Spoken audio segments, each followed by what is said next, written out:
Fala galera, Rômulo Jogaib na área. E aí meus amigos, tudo na paz, tudo beleza? Como estão? Curtindo os vídeos, compartilhando.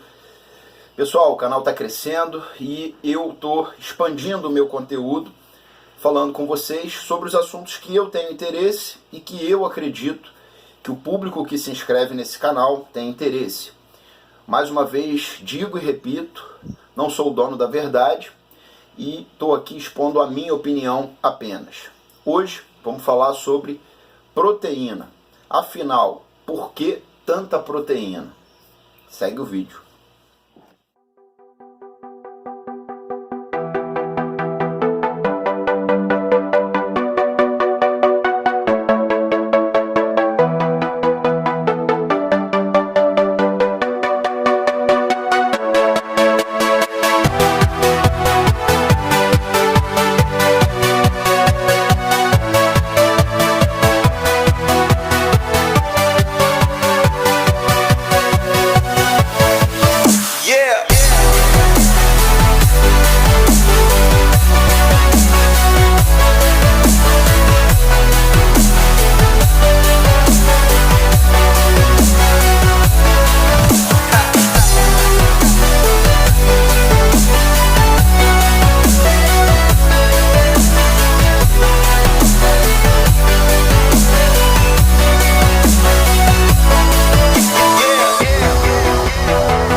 Pessoal, proteína. Vamos falar de proteína hoje. Todo marombeiro sabe que para construir músculos a gente precisa de proteína.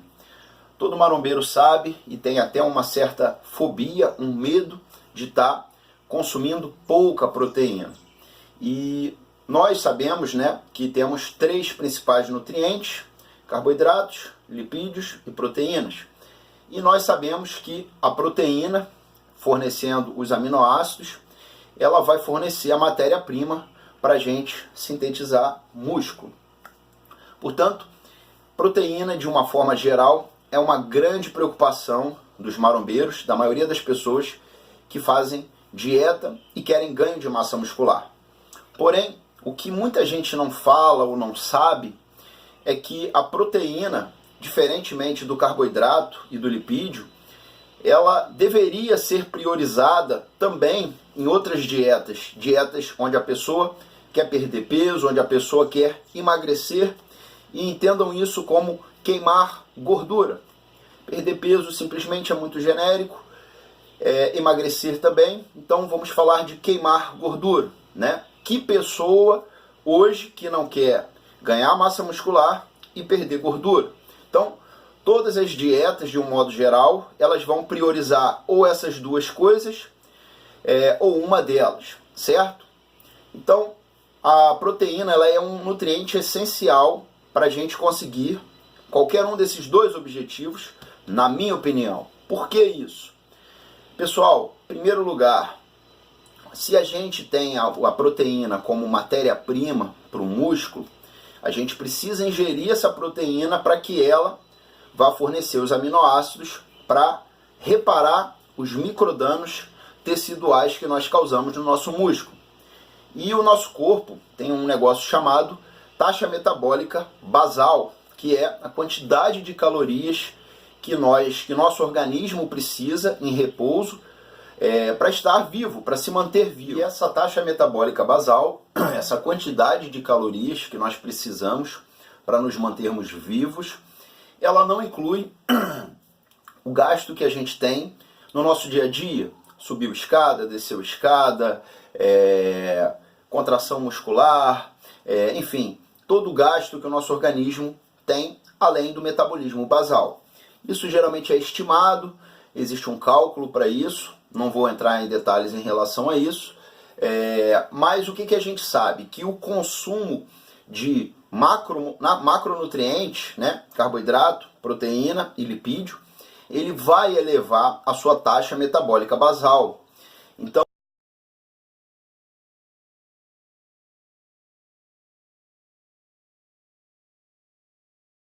isso é bom porque quando você consome um nutriente, um macronutriente, você tem uma elevação do seu metabolismo.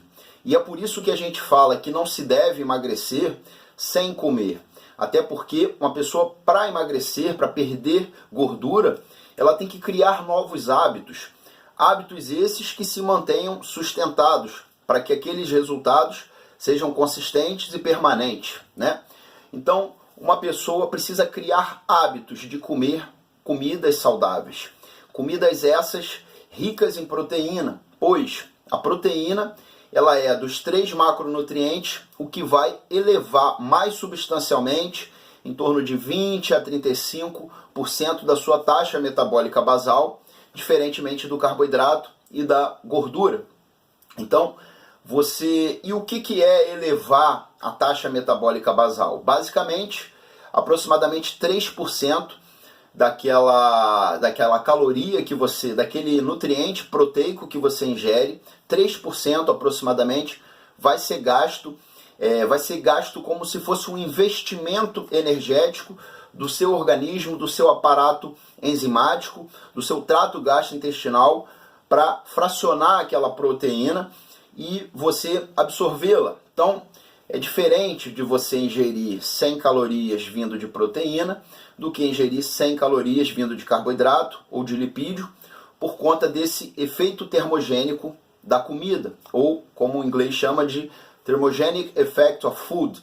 Então é importante para qualquer dieta em que você quer emagrecimento, perda de tecido adiposo, um alto consumo de proteína, para você favorecer e ao mesmo tempo, qual é o grande benefício da proteína e que muitas das vezes ninguém fala? Você vai no supermercado, você pega lá um pote de iogurte, tá lá, sem açúcar, sem adição de açúcares. Ou você vai pegar outro alimento, vamos dar um exemplo de iogurte mesmo, que eu já cansei de ver isso, sem adição de açúcares. E aí você pega um outro iogurte, tá lá, 0% de gordura. E ninguém quase fala da proteína. Hoje estamos falando mais de proteína. E por que proteína é importante? Porque proteína, meus amigos, ela tem um efeito de saciedade. Proteína, ela sacia, né? Imagina você consegue imaginar, você conhece alguém que comeu, sei lá, traquinas, ia comer comeu 2 pacotes inteiros e foi embora. Agora, você não consegue imaginar uma pessoa que comeu, sei lá, 4 frangos, 4 galetos de padaria de uma vez só. Por quê? Porque proteína sacia. Então, você comeu aquilo ali, você vai ficar saciado. E você se sentir saciado, o seu organismo entender que aquela quantidade de nutrientes é suficiente, faz você comer menos. E, ao mesmo tempo, qual é a grande finalidade da proteína? Nós somos proteína, da cabeça aos pés, cabelo, pele, hormônios, né? Então nosso organismo nosso organismo está num constante turnover, numa constante quebra e constrói, anabolismo e catabolismo. E nossas proteínas do nosso organismo, da nossa pele, do nosso trato gastrointestinal, a nossa melanina, enfim, os pelos, são proteína. E da onde que eles vão buscar o nutriente para sintetizar essa proteína? Dos aminoácidos.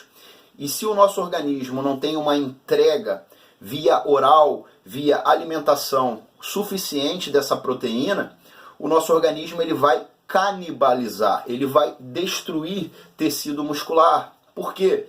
Tecido muscular é importante, sem dúvida, mas ele não é tão importante quanto hormônios. Tecido muscular é importante, mas ele não é tão importante quanto a melanina que vai te proteger. Enfim, então proteínas, elas têm função também calórica na nossa dieta, mas elas têm função estrutural. Elas vão fazer parte de estruturas do nosso organismo. Então é importante que você tenha um consumo elevado de proteína. E se você prioriza a proteína na sua dieta, como ela tem um efeito de saciedade e tem um efeito termogênico do alimento, você tem muito menos chance de engordar, de ganhar peso, de ganhar gordura, se alimentando de carboidratos e gorduras. né? Existe todo um mito construído acerca de proteína vai danificar rins, proteína é danoso pro rim, e na verdade isso foi todo um artigo que foi mal interpretado e que foi sendo divulgado, falado daqui, falado dali, e na verdade você não vai ter insuficiência renal se você é um cara saudável, sem uma lesão renal pré-existente. Então, proteína é importante, sim, para a sua imunidade, para a sua composição corporal. E outra coisa, ninguém quer simplesmente emagrecer, ninguém quer ser uma vela gorda grandona que derreteu e ficou uma vela menor. As pessoas querem formato, harmonia corporal. E o que vai dar harmonia corporal? É você quebrar o seu tecido de reserva, que é o tecido adiposo, mas você preservar o seu tecido muscular, que é o que vai te dar contorno corporal. Então é importante numa dieta que você priorize o tecido muscular, para que você não simplesmente emagreça, se olhe no espelho, emagreci, mas às custas de perder massa muscular. A massa muscular, o tecido muscular, é um tecido metabolicamente muito ativo. Então é bom que você tenha bastante músculo para que esse tecido metabolicamente altamente ativo, ele esteja queimando calorias no repouso. Então, mal comparando, é como se você, com mais músculo, fizesse um exercício aeróbico diário, porque você tem uma quantidade de massa muscular para ser sustentada, então a sua taxa metabólica basal, a sua quantidade de calorias em repouso é maior, você tem uma necessidade maior do que uma pessoa com uma taxa, com uma massa muscular menor, logo essa pessoa vai ter uma taxa metabólica menor. E alimentação, pessoal, é algo totalmente sociável, né? Difícil são as pessoas, né? Principalmente as pessoas que fazem dietas extremistas. Elas levam suas marmitas, comem na hora que tiverem que comer. Se tiverem que comer sozinhas, vão comer sozinhas. Se tiverem que comer dentro do ônibus, vão comer. Principalmente os fisiculturistas. Nós fazemos isso, eu já fiz muito isso. Mas alimentação é algo sociável. Você sai com a sua esposa, você vai no shopping, você come, você almoça com seus amigos de trabalho, né? Você vai ao restaurante. E comida é importante, comida é algo importante. Se alimentar, você ter sociabilidade na hora que você se alimenta é algo importante, é algo culturalmente importante. E você comer proteína, você priorizar a proteína no seu prato, na sua alimentação, né? Os fisiculturistas geralmente eles vão num restaurante e eles olham primeiramente para a proteína. Tem proteína aí, a gente come, né? E colocam de certa forma até a proteína como prioridade para bater aquela necessidade mínima de proteína para o seu organismo, né? Então, muitos fisiculturistas eles consomem excesso de proteína, né? Uma quantidade excessiva de proteína. E não é somente para ganhar massa muscular. Às vezes, muito menos do que a gente consome é necessitado, é requerido para você ter síntese proteica, ganho de massa muscular.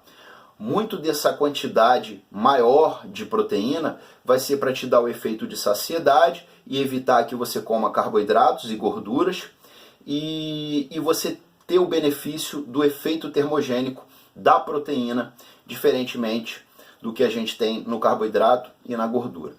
Tá certo, pessoal? Essa é a minha opinião, essas são as minhas ideias, não sou dono da verdade, mas estou compartilhando com vocês as minhas conclusões. Espero que possa ajudar alguém de alguma forma com o meu raciocínio e digo e repito para vocês, a chave do emagrecimento ou da melhora na composição corporal envolve proteína e calorias, sejam elas vindas de carboidratos ou de gordura.